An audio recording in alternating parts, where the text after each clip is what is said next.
Hey guys, update. Nakakaloka. Pati si Paolo Avellino, damay. Dahil doon sa issue ng Bini, kung saan ay humingi naman sila ng paumanhin sa lahat in public. Kung may nagawa silang mali para sa mga tao yung clip video na iyon. At dahil nga doon, syempre, pinagtanggol nga naman ni Pau ang Bini, kumbaga ni-repost niya sa kanyang IG story. At dahil nga doon, ayan, nagiging usap-usapan ngayon sa social media, kaya daw ni-repost at nakasupport si Paolo Avellino dahil kay Mika. Mhm. Guys, si Mika napakabata pa, bunso nila kung tawagin talaga. And besides, hindi nila alam kung bakit um, ganun na lang ang support din ni Pao sa Bini. Kung matatandaan nyo guys na fib ni Kim Chu ang Bini sa background nila sa kanilang series na WWSK and then sa movie nila.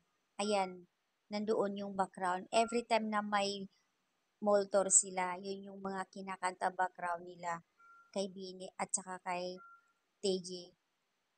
Kaya minsan iniisip din ng karamihan, anong mali ni Pau? Ang sabi nila, nakikisaw-saw daw. Kumbaga, nagpo-post, pinagtanggol ang Bini which is mali, pero humingi naman ng paumanhin ang Bini kung nagkamali nga naman talaga sila dahil doon sa video. At hindi naman nila akalain na mag-viral pala. Yun. Alam ni Paulo na favorite ni Kim ang Bini. So, ayan guys, sa Twitter nag-post si Pau, mensahe niya sa lahat. Ang daming nagbigay komento doon. Ano nga ba ang motibo kung bakit nakasupport, bakit ni-repost pa niya sa kanyang IG story? Nahinala ng karamihan dahil daw kay Mika o dahil nakasupport siya dahil favorito ni Kim. Iba-iba opinion nila eh. So sa madaling salita, marami ang nagagalit kay Pau dahil doon sa pagre-repost niya. Lahat na lang talaga ng bagay nilalagyan nila ng issue. Ay, grabe.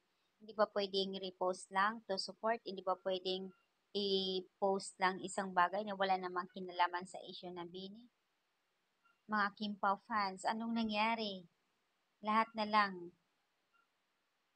Kung mayroon mang post, wag naman sanang bigyan din ng kahulugan ibang mga netizens na sinasabi kaya ni-repost pinagtanggol ni Pao si Mika.